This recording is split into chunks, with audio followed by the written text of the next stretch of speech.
Ada satu hal yang perlu dipahami dengan sangat tenang dalam masa pensiun. Kepastian penghasilan bulanan tidak hanya ditentukan oleh jumlah uang yang diterima, tetapi juga oleh ketepatan memahami aturan yang melandasinya. Ketika informasi tentang gaji pensiun, THR, gaji ke-13, dan kemungkinan rapel beredar tanpa penjelasan yang utuh, yang sering muncul bukan kejelasan, melainkan salah paham. Disitulah persoalannya dimulai, bukan karena hak para pensiunan hilang, tetapi karena banyak informasi penting dibaca sepotong-sepotong, lalu ditarik ke kesimpulan yang terlalu jauh. Dalam situasi seperti ini, ada risiko yang tidak boleh dianggap kecil. Satu judul yang tidak lengkap bisa membuat seseorang mengira ada kenaikan yang belum tentu diputuskan. Satu potongan informasi bisa membuat orang lain mengira ada perubahan aturan yang akan mengurangi hak pensiun. Lalu muncul pertanyaan yang wajar, aturan mana yang masih berlaku, keputusan mana yang sudah resmi, dan mana yang sebenarnya baru berupa pembahasan atau analisis. Jika bagian-bagian penting ini dilewatkan, maka yang tertinggal justru kekhawatiran yang tidak perlu. Karena itu, pembahasan seperti ini perlu diikuti secara utuh, bukan untuk menambah kecemasan, melainkan untuk mencegah kesimpulan yang keliru. Dalam urusan pensiun, salah memahami satu istilah saja dapat berpengaruh besar. Ketika orang mendengar kata penyesuaian, sebagian langsung mengira semuanya pasti naik. Ketika mendengar kata rapel, sebagian lain langsung mengira pembayaran tambahan sudah dipastikan. Padahal dalam administrasi negara, setiap istilah memiliki arti, syarat, dan dasar hukum yang berbeda. Jika itu tidak dijelaskan dengan runtut, maka informasi yang seharusnya menenangkan justru bisa membingungkan. Hal yang juga perlu dicermati adalah bahwa ketenangan para pensiunan seringkali sangat bergantung pada kepastian. Kepastian bahwa gaji rutin tetap dibayar sesuai aturan. Kepastian bahwa THR dan gaji ke-13 memiliki dasar hukum yang jelas. Kepastian bahwa bila ada perubahan, maka perubahan itu diumumkan melalui dokumen resmi, bukan sekadar kabar yang beredar dari satu grup ke grup lain. Maka pertanyaannya menjadi penting. Apakah semua informasi yang beredar benar-benar berdiri di atas keputusan pemerintah? Apakah masyarakat sudah melihat peraturan resminya? Atau jangan-jangan banyak yang baru membaca ringkasannya, bahkan hanya membaca judulnya saja? Penjelasan lengkap mengenai keputusan resmi, peraturan pemerintah, mekanisme pembayaran melalui Taspen dan Asabri, acuan gaji pensiunan yang masih berlaku, kisaran gaji pokok berdasarkan golongan, hingga analisis mengenai kelompok pensiunan yang berpotensi menerima rapel apabila ada kebijakan berlaku surut, semuanya akan diuraikan secara rinci. Dokumen dan aturan yang menjadi dasar pembahasan juga akan dijelaskan dengan bahasa yang sederhana dan mudah dipahami. Tujuannya hanya satu, agar tidak ada hak yang disalahpahami, tidak ada harapan yang dibangun di atas informasi yang keliru, dan tidak ada ketenangan yang terganggu hanya karena kabar yang belum diperiksa sumbernya. Sebab pada akhirnya, yang dibahas di sini bukan sekadar angka dalam rekening. Yang dibahas adalah keberlangsungan hidup para pensiunan, keamanan penghasilan bulanan, kepastian aturan, dan perlindungan terhadap mereka yang telah mengabdi puluhan tahun kepada negara. Karena itu, seluruh penjelasan perlu dibaca dengan kepala dingin. Nanti akan terlihat dengan jelas mana yang sudah resmi, mana yang masih menjadi acuan, dan mana yang harus dipahami hanya sebagai prediksi, bukan keputusan pemerintah. Pembahasan pertama menyangkut kabar yang paling banyak diperhatikan, yaitu THR dan gaji ke-13 tahun 2026. Bagi banyak pensiunan, dua komponen ini bukan sekadar tambahan. Nilainya sering dipakai untuk menutup kebutuhan penting yang tidak selalu bisa ditanggung oleh gaji rutin bulanan. Ada yang menggunakannya untuk biaya kesehatan, membantu keluarga, memperbaiki rumah, memenuhi kebutuhan sehari-hari, atau menyisihkan dana cadangan agar keadaan keuangan tetap aman. Karena itu, ketika pembicaraan tentang THR dan gaji ke-13 muncul, perhatian masyarakat langsung tertuju ke sana. Kabar yang perlu dipahami dengan jelas adalah bahwa pemerintah telah memberikan dasar hukum resmi melalui Peraturan Pemerintah Nomor 9 Tahun 2026. Aturan inilah yang menjadi landasan pemberian THR dan gaji ke-13 bagi ASN, aktif maupun para pensiunan pada tahun 2026. Dengan adanya payung hukum tersebut, maka pembahasan mengenai THR dan gaji ke-13 tidak berdiri di atas dugaan. Ada keputusan resmi yang dapat dijadikan rujukan. Inilah titik penting yang harus dipegang. Ketika ada yang bertanya apakah THR dan gaji ke-13 tahun 2026 benar-benar memiliki dasar hukum, jawabannya adalah ya, karena telah diatur dalam peraturan pemerintah yang secara khusus mengaturnya. Dalam pengaturan itu dijelaskan siapa saja yang termasuk penerima, bagaimana mekanisme umum perhitungannya, dan bagaimana jalur pembayarannya, yang termasuk dalam cakupan bukan hanya ASN aktif, tetapi juga para pensiunan ASN serta janda atau duda penerima pensiun yang memenuhi ketentuan. Ini menunjukkan bahwa negara menempatkan para pensiunan sebagai bagian yang tetap diperhitungkan dalam kebijakan kesejahteraan aparatur. Dengan demikian, pemberian THR dan gaji ke-13 tidak dipahami sebagai kabar sambil lalu, tetapi sebagai kebijakan resmi yang memiliki prosedur administrasi dan dasar hukum yang jelas.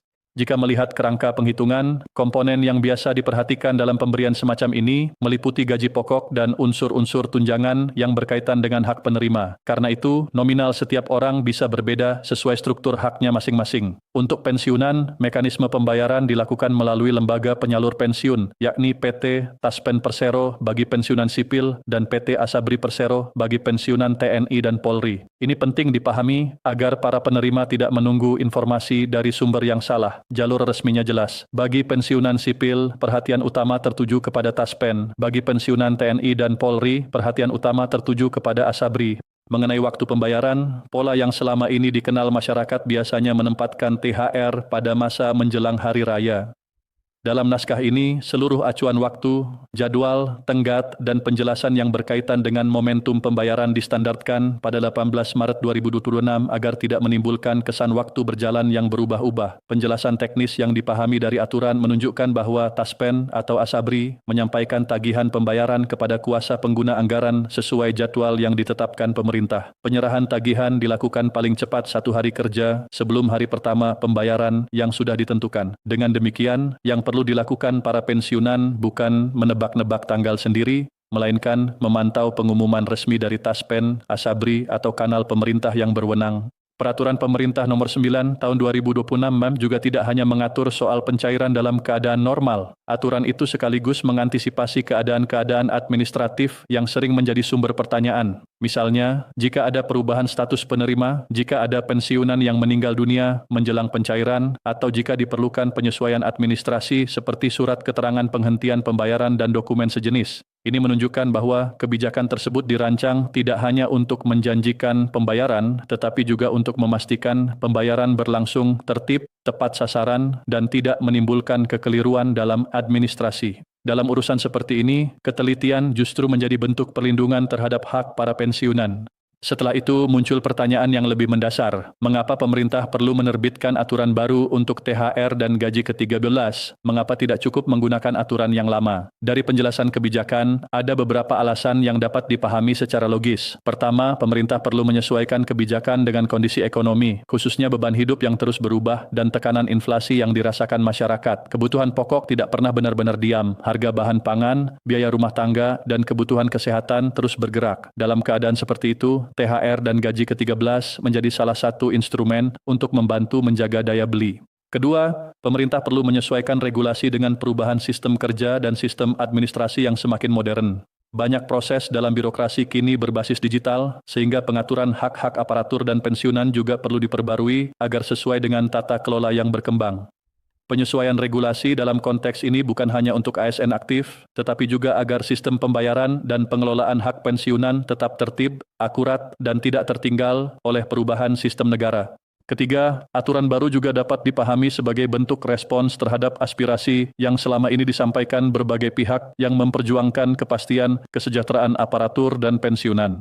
Kepastian hukum sangat penting karena masyarakat tidak hanya menunggu uangnya, tetapi juga menunggu kejelasan. Kejelasan itu menenangkan, kejelasan itu mencegah kabar liar, kejelasan itu menjaga kepercayaan. Keempat, kebijakan semacam ini juga memiliki dampak ekonomi yang lebih luas. Ketika ASN aktif dan pensiunan memiliki daya beli yang terjaga, maka uang yang mereka belanjakan akan kembali berputar di pasar, toko, warung, dan sektor jasa. Dari sisi ini, THR dan gaji ke-13 bukan hanya kebijakan kesejahteraan, tetapi juga kebijakan yang ikut membantu pergerakan ekonomi nasional. Setelah membahas THR dan gaji ke-13, perhatian beralih pada gaji pensiunan rutin bulanan. Disinilah banyak pertanyaan muncul. Sebagian orang masih mengaitkannya dengan aturan lama. Sebagian lain mendengar ada aturan baru tetapi belum memahami posisinya. Ada pula yang cemas karena beredar kabar bahwa gaji bisa berubah atau bahkan berkurang. Untuk bagian ini, penjelasannya harus tegas dan sederhana. Dasar aturan terbaru untuk gaji pensiunan ASN yang masih menjadi acuan adalah Peraturan Pemerintah Nomor 8 Tahun 2024.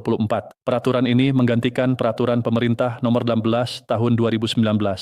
Di dalam PP Nomor 8 Tahun 2024, itulah diatur besaran gaji pokok pensiunan berdasarkan golongan, masa kerja, dan unsur terkait lainnya. Penyesuaian yang banyak dibicarakan masyarakat, termasuk angka yang secara umum berada di kisaran 12%, memang berkaitan dengan ketentuan dalam aturan resmi tersebut. Karena itu, ketika masyarakat mendengar bahwa gaji pensiunan telah mengalami penyesuaian, informasi itu memang memiliki dasar. Yang penting dipahami adalah bahwa acuan tersebut tetap berlaku selama belum ada aturan baru yang secara resmi menggantikannya. Dalam naskah ini, seluruh rujukan waktu mengenai keberlakuan dan kepastian penjelasan juga distandarkan sampai 18 Maret 2026. Makna praktisnya sangat penting bagi para pensiunan. Selama belum ada peraturan baru yang secara resmi menggantikan PP Nomor 8 Tahun 2024, maka gaji pensiunan rutin yang diterima tetap mengacu pada aturan tersebut.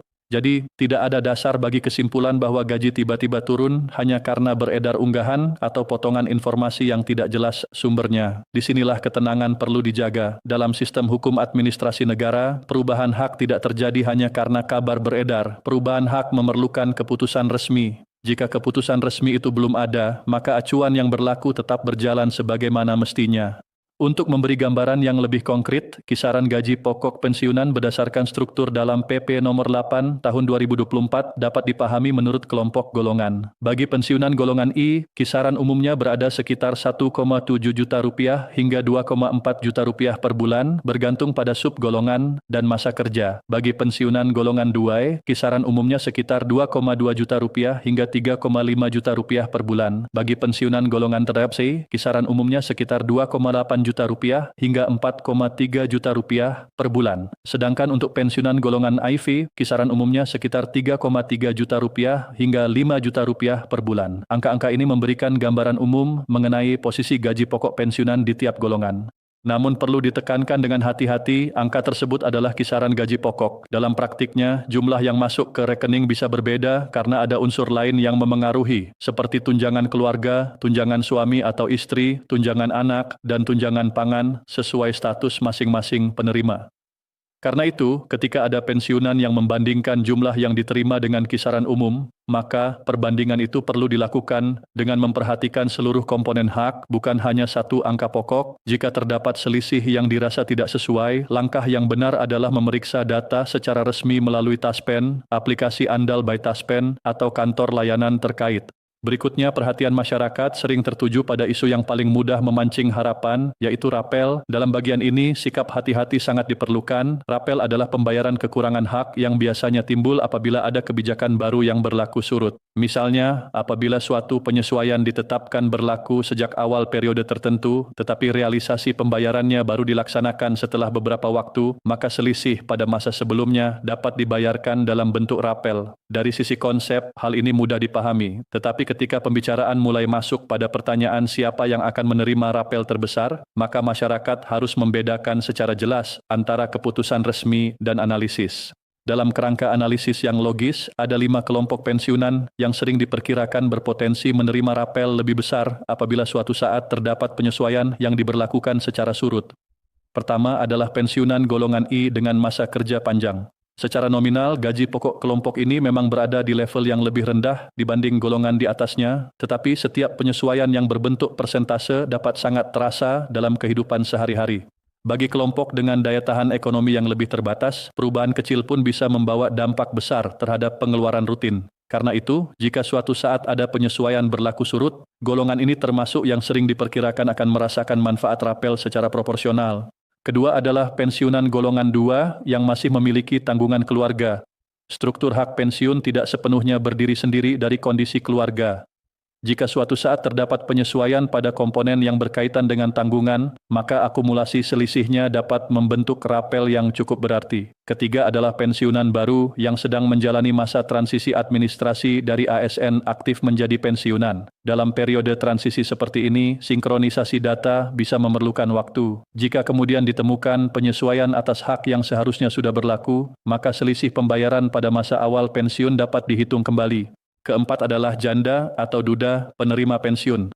Kelompok ini memiliki hak yang diatur secara hukum, tetapi dalam praktik informasi mereka sering tertinggal dibanding penerima lain.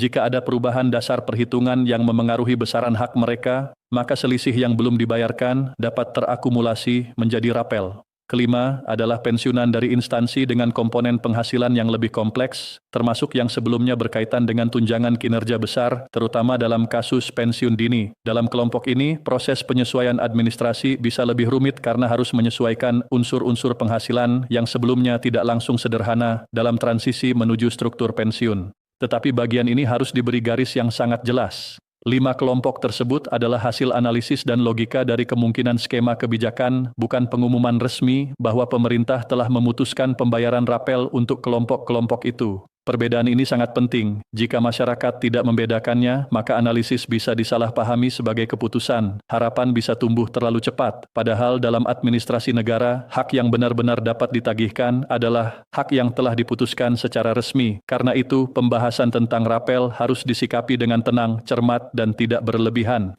Dari seluruh pembahasan tadi, ada satu hal yang sangat menentukan kelancaran pencairan segala hak, yaitu verifikasi data. Banyak masalah pembayaran bukan disebabkan oleh hilangnya hak, melainkan oleh data yang belum diperbarui atau tidak sinkron. Pemerintah melalui PT Taspen terus melakukan pembaruan dan verifikasi data pensiunan agar pembayaran berjalan tertib. Salah satu sarana yang digunakan adalah aplikasi Andal by Taspen. Selain layanan langsung melalui kantor cabang, fungsi verifikasi ini sangat penting. Tujuannya untuk memastikan bahwa penerima pensiun memang masih berhak, memastikan status keluarga sesuai, memastikan data masa kerja dan golongan tidak keliru, dan memastikan sistem pembayaran berjalan tanpa hambatan administratif.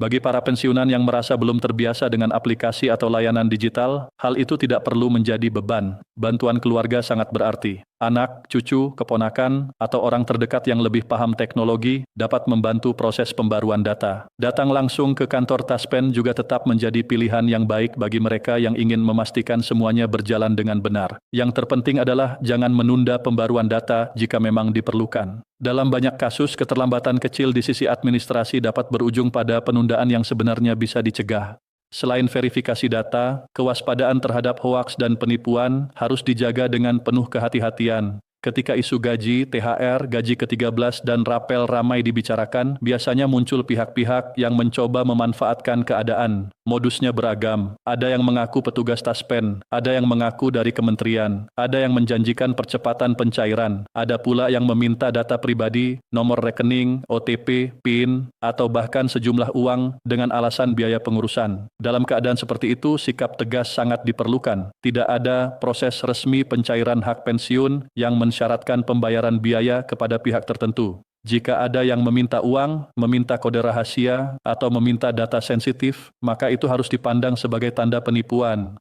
Karena itu, setiap pensiunan dan keluarga perlu memegang prinsip sederhana. Semua urusan penting mengenai hak pensiun harus diperiksa melalui jalur resmi. Situs resmi, kantor resmi, petugas resmi, dan pengumuman resmi adalah tempat yang harus diutamakan. Jangan menyerahkan keputusan pada pesan berantai. Jangan menjadikan judul besar sebagai dasar keyakinan. Dan jangan memberikan data pribadi kepada siapapun yang tidak dapat diverifikasi secara resmi. Ketenangan pada masa pensiun sangat bergantung pada kehati-hatian semacam ini. Jika seluruh pembahasan ini dirangkum, maka gambarnya menjadi lebih jelas. THR dan gaji ke-13 tahun 2026 memiliki dasar hukum resmi melalui Peraturan Pemerintah Nomor 9 Tahun 2026.